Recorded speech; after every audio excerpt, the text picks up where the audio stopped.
Romeo and Juliet, a Shakespeare story by Andrew Matthews, Tony Ross, read by Mr. Barnes. On that warm summer's evening, the Capulet house was the brightest place in Verona.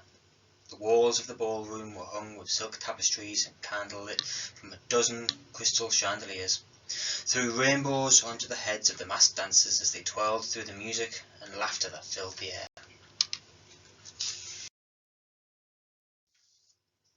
On one side of the room, near a table laden with food and drink, stood a young girl, Juliet, the daughter of Lord and Lady Capulet.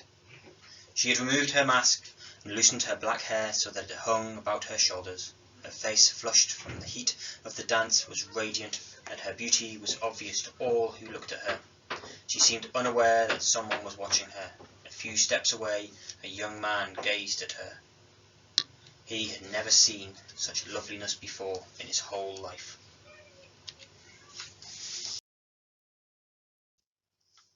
Surely I must be mistaken, he thought. Surely if I look a second time, I will find that her eyes are too close together, or her nose too long, or her mouth too wide. Moving slowly towards her, as one in a trance, the young man lifted his mask so that he could see Juliet more clearly, and the more he gazed at her, the more perfect her face seemed. Almost without thinking, Romeo pushed his way towards Juliet until he found himself standing at her side. Gently, he took her hand. Juliet turned her head, her soft brown eyes wide with surprise.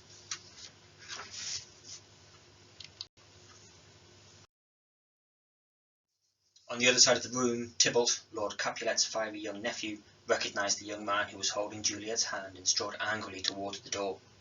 But just as he was about to leave, his uncle caught him by the sleeve. "Where are you going?" asked Lord Capulet. "To fetch my rapier," Tybalt replied. "Lord Montague's son Romeo has dared to enter the house." "Leave him," said Lord Capulet. There was a terrible feud between the Capulets and the Montagues, and the Prince of Verona had forbidden any more fighting between the two families, on pain of death. Tybalt's face was ashen with rage.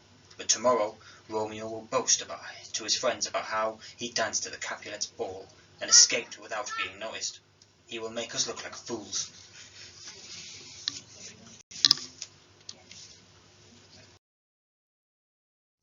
Lord Capulet put his hands on Tybalt's shoulders, forcing him to stop and listen. "I hate the Montagues as deeply as you do, Tybalt," he said. "Our two families have been at war with each other for as long as anyone can remember. But the Prince's word is law in this city, and there is to be no more fighting, you understand? Now if you cannot keep your temper like a man, go to your room and sulk like a boy." Tybalt broke free from his uncle's grasp and glared across the room at Romeo. "You will pay for this one day, Montague," he vowed softly. "I will make you pay."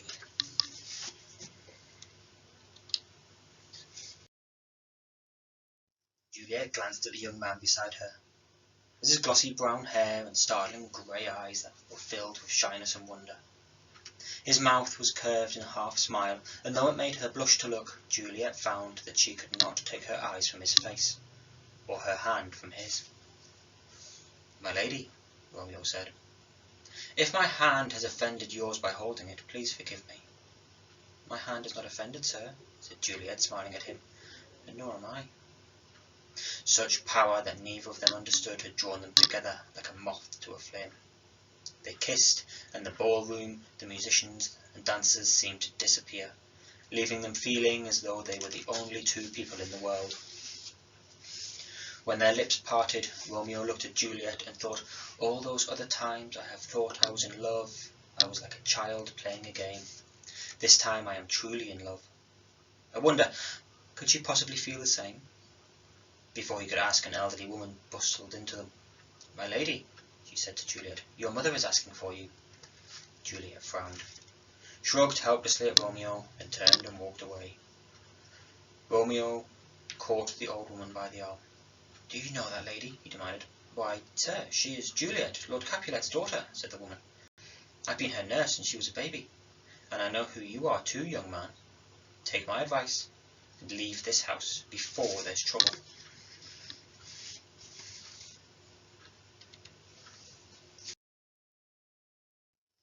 That night, Juliet couldn't get to sleep. She could only think of Romeo. It was warm and the moonlight was shining on the trees in the orchard below.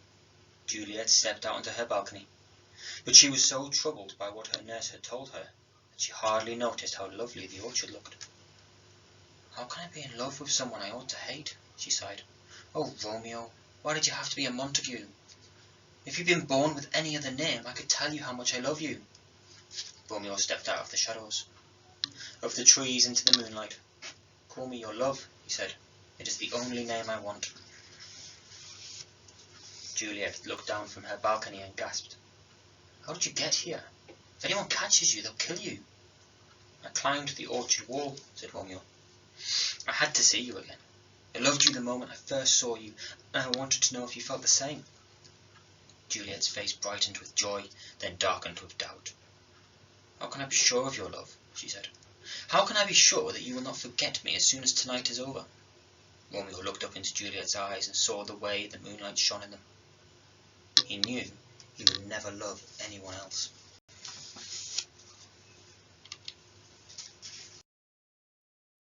"Meet me at Friar Lawrence's chapel at noon tomorrow, and we shall be married," Romeo declared. "Married?" laughed Juliet. "But we've only just met. And what will our parents say?" "Do we need to meet more than once to know that our love is strong and real?" said Romeo.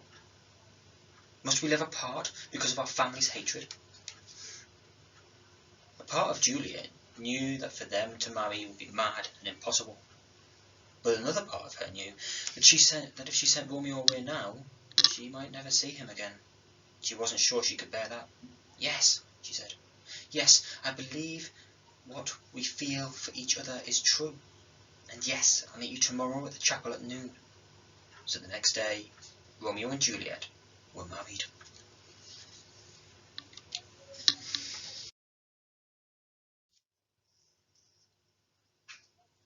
The bell in the clock tower of the cathedral tolled twice. The main square of Verona sweltered in the hot sunshine and the air shimmered. Two young men were lounging beside a fountain, and the taller of the two, Romeo's closest friend, Mercutio, dipped a handkerchief in the water and mopped his face. "Where is he?" he demanded tensely. "He should have been here an hour ago." His companion, Romeo's cousin Benvolio, smiled at Mercutio's impatience. "Some important business must have detained him," he said. "A pair of pretty eyes, more like," snorted Mercutio. But as he glanced across the square, he saw Romeo hurrying towards them. "At last," Mercutio said sarcastically. "I was beginning to think that the Queen of the Fairies had carried you off in your sleep." "I have great news," said Romeo, "but you must promise to keep it a secret." Mercutio looked curiously at his friend. "Oh," he said. "I'm in love," said Romeo. Benvolio laughed. Mercutio groaned and shook his head. "You are always in love," he cried. "A girl only has to look at you sideways to make you fall for her." "It's more than that this time," said Romeo. "I'm in love with—" "Romeo!" interrupted a harsh voice. Romeo turned and saw Tybalt with a group of sneering Capulets. Tybalt's right hand was resting on the hilt of his sword. "You were at my family's house last night," he said. "Now you must pay for your insolence. Draw your sword."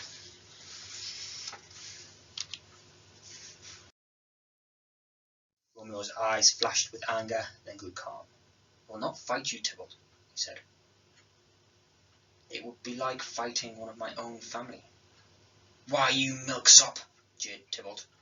"You're as cowardly as the rest of the Montagues." "Romeo!" gasped Mercutio.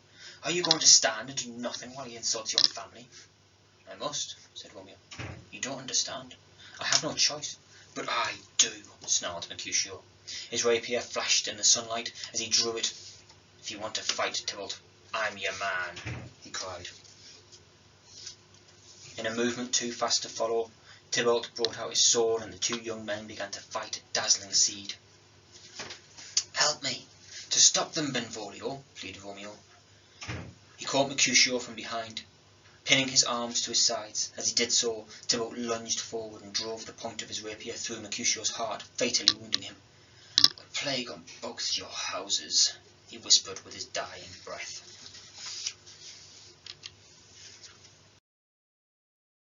When Romeo realized that his friend was dead, rage surged through him. and his hatred of the Capulets brought a bitter taste to his mouth. "Tybalt," he cried, drawing his rapier, "one of us must join Mercutio in death. Then let our swords decide who it shall be," Tybalt snarled. Romeo hacked at Tybalt as though Tybalt were a tree that he wanted to cut down. At first the watching Capulets laughed at Romeo's clumsiness, but as Tybalt began to fall backwards, the centre of the square, they laughed aside. It was obvious that Tybalt was tiring and finding it difficult to defend himself. At last Romeo and Tybalt stood face to face, their swords locked together. Tybalt's left hand fumbled at his belt and he drew out a dagger. Romeo, seeing the danger, clamped his left hand around Tybalt's wrist and they stumbled and struggled with each other. Tybalt flicked out a foot, intending to trip Romeo, but instead he lost his own balance and the two enemies tumbled to the ground. Romeo fell on Tybalt's left hand, forcing the point of the dagger deep into Tybalt's chest. He felt Tybalt's dying breath warm against his cheek. A voice called out, "Quick, the prince's guards!" and the Capulets scattered.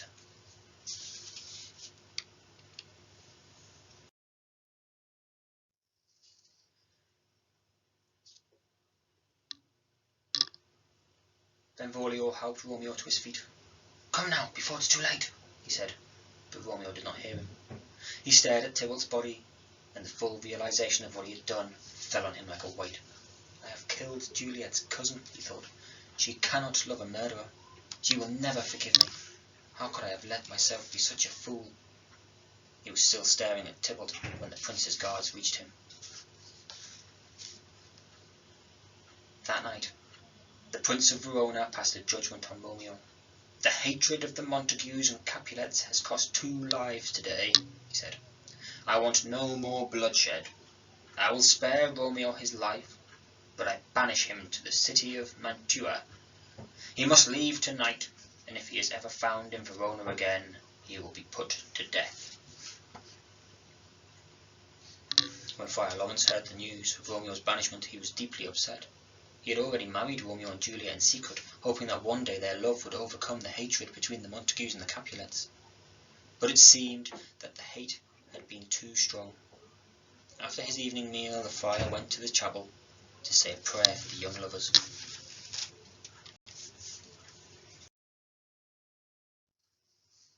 As he knelt in front of the altar, Friar Lawrence heard the sound of the chapel door opening, and footsteps racing up the aisle. He stood, turned, and saw Juliet, who flung herself sobbing at his feet. "Help me, Friar Lawrence," she begged. "My father wants me to marry cousin Count Paris, but I'd rather die than forsake Romeo." "Do not despair, my child," Friar Lawrence urged. "Surely you can reason with your father." "I could not bring myself to tell him about Romeo," Juliet sobbed. "I pleaded Tybalt's death had made me too full of grief to think of marriage, but father would not listen, and the wedding is to take place tomorrow." Friar Lawrence looked troubled. "There may be a way for you and Romeo to be together, but it is dangerous, my child," he said. Friar Lawrence took a tiny bottle of blue liquid from the pouch at his belt. "Drink this tonight," he said, "and you will fall into a sleep as deep as death. Your parents will believe that you are dead and will put your body into the Capulet tomb, but in 2 days you will be awake, alive and well." "And Romeo?" said Juliet. "I will send him a message explaining everything," said Friar Lawrence. "After you wake, you can go to Mantua in secret." And so, on the morning of Juliet's wedding to Paris, the screams of her nurse woke the whole Capulet house.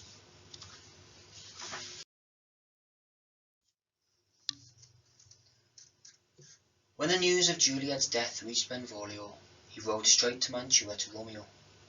One of the travellers he passed on the way was a monk who recognised him. "Lord Benvolio," he called out as Benvolio approached, "I have a letter for your cousin Romeo from Friar Lawrence." "Out of my way," Benvolio shouted back. "I have no time to stop." The monk watched as Benvolio galloped by on the road to Mantua. At that speed, the monk judged, Benvolio would be in the city before evening. When Benvolio told Romeo that Juliet was dead, Romeo's heart broke, and for hours he lay sobbing on his bed, while outside day turned to night. During that time Benvolio stayed at Romeo's side, but he had no idea how to comfort his grief-stricken friend. It was almost midnight before Romeo grew calm enough to speak. He sat up, wiped away the tears with the back of his hand. "I must go to her," he said. "But the prince has banished you," Benvolio reminded him. "If you are seen on the streets of Verona, it will mean your death." "I am not afraid of death," said Romeo. "Without Juliet, my life means nothing. Go wake my grooms. Tell them to saddle my horse."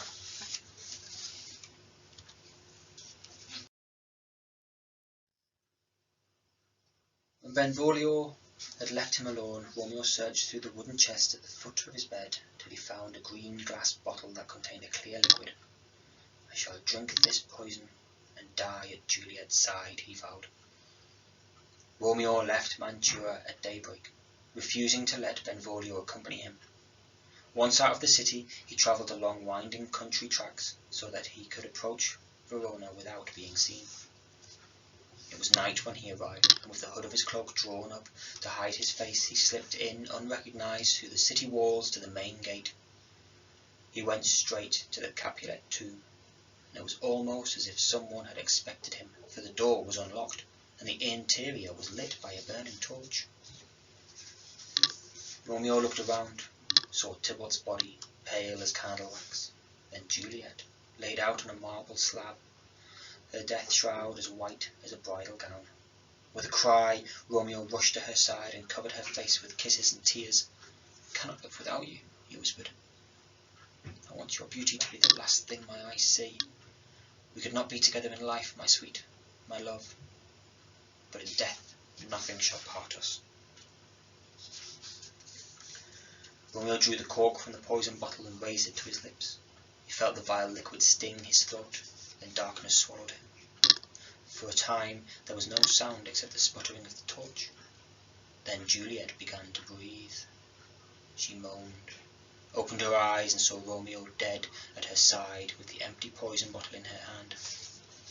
At first she thought she was dreaming, but when she reached out to touch Romeo's face and smelled the bitter scent of the poison, she knew the nightmare was real, and that Friar Lawrence's plan had gone terribly wrong. She cradled Romeo in her arms and rocked him, weeping into his hair.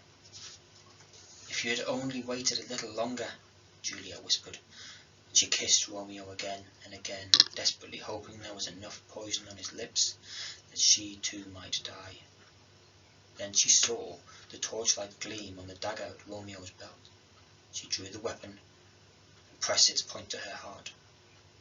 "Now, dagger, take me to my love," she said, and pushed with all her strength. Friar Lawrence found the lovers a few hours later. They were huddled together like sleeping children.